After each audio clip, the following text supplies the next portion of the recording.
মাম মুখের থেকে হাত নামাও।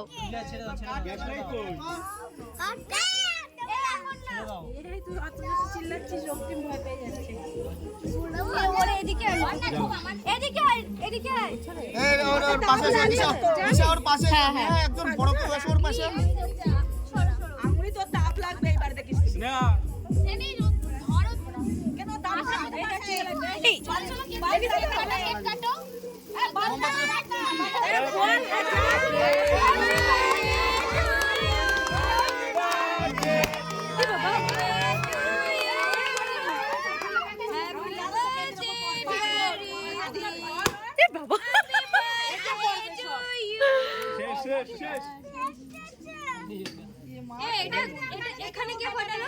এই বাবা এখানে কেন ফাটাচ্ছিস? কেকের উপরে ভালো হয়েছে তাহলে। নাও এ বাবা হাত দিস না এরকম করে। এ বাবা ওই সাইডে ফাটাবি না। পরিষ্কার করে ওর আগে গালে দিও। পরিষ্কার করে গালে এগুলো গালে একটু